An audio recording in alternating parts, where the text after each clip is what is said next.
On Iggy at the center of all the attention. Very pleased to be joined by Jarome Iginla. Well, Jarome, I spoke with Lanny McDonald today, and he just had all the great things to say about you. He said he was Mr. Everything, and that meant on the ice, off the ice, and in the community. When you hear a guy like Lanny McDonald, and you guys have some similarities in your path to the Hall of Fame, what does that mean to you to hear Mr. Everything?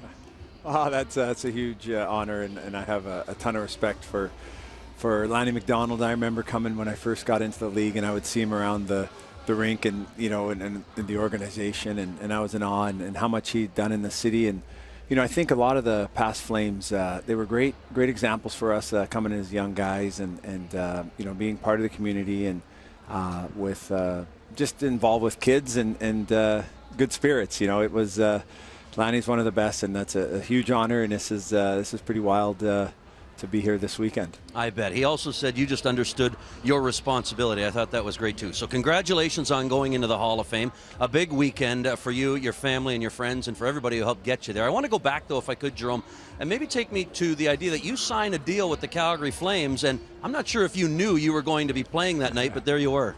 Yeah, it's a little bit of a long story, but yeah, the night before we were in Kamloops, and unfortunately we had lost out Game 6 of the semifinals there, and after the game, we get together as a team, and we stayed up pretty late. I knew I was going to get called up. I talked to my agent, Donnie Meehan, and he said I'll be going up kind of like a black ace and go and watch the game, and I was excited about that. It was an afternoon game, and so we stayed out as a group of team till pretty much till the sun came up, and I went home. I didn't think anything of it. I was going to go watch a game. I was excited to do that, and I knew I was going to sign my contract, actually. We had agreed upon one, and I was signing it when I got to the rink. So I got there, signed it.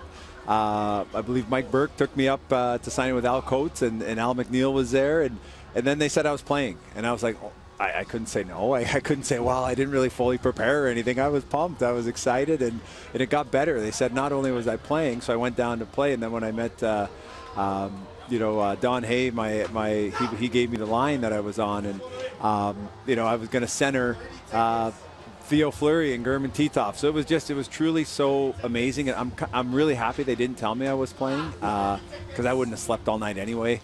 I didn't get a ton of sleep, but it was a huge thrill. And then my old teammates, they said the Bills woke them up and said, "Hey, Jerome's on playing." And they said, that's we were just with them a number of hours ago. So I don't recommend that for kids in preparation or whatever, but my adrenaline was rolling, and it was a time in my life, and getting to go from being a fan to playing in the NHL all within an unexpected. It was truly one of the most fun games, and to be on Theo's line and German Titov, and it was so amazing.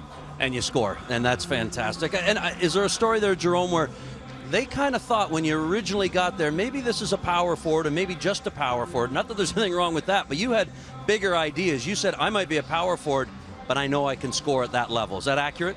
Well, it's power forwards, in my mind, when watching, power forwards did score, like Shanahan and Kachuk. But yeah, sometimes, some people didn't always believe that, I was going to be able to score or whatever. And even, had a tough year my second year where it was challenging. And I remember even the beginning of my third year, after that tough sophomore year, it was a little bit of a slow start. And I'm like, well, maybe I'm not going to be a scorer for a second, and at least I'm in the NHL. I'm going to work in whatever way I can, and then things started to click and get better, and just work away. And then things really went up when I got to play in 02 with Conroy. So lots of neat things that happened, and it was. You're trying to find your identity for sure when you get in the NHL and where you're going to be, and really just try to find a spot and to play regularly and work away. Well, you found your identity. We could go on all night, and I know you've got so many things to do, but I did want to ask you, we could look at Olympic glory. We could look at the Stanley Cup run in 2004. So many things stand out, including now your new role as dad and coach. Not you've just been kind of digging in retirement into both fatherhood and coaching your kids. You got Jade, Tej, Joe, and I know Kara's here as well. So just what stands out for you when you look at maybe the role as the player and now the role as a coach? Yeah, it's. I feel extremely blessed to get to play 20 years, to play in the NHL. It was a ton of fun. This is to be in the Hall of Fame. I never ever dreamt of that, and it's truly humbling. And you know what? It's hard to at the end of the career to call it a career. It's an amazing job. It's one of the best in the world, I believe. And so I was very fortunate to have my family to spend time with, and I get to coach them. It's been a great transition and a lot of fun, and it goes quick too now. It's, the career went quick, and now the kids are almost out of the house. It's like, I guess that's life, right? It goes so fast, but it's been a lot of fun. Thanks. Well, Jarome, thanks very much for this, and enjoy the weekend. Thanks, Ryan. Great stuff, Jarome. Okay, Hall of Fame weekend rolls on.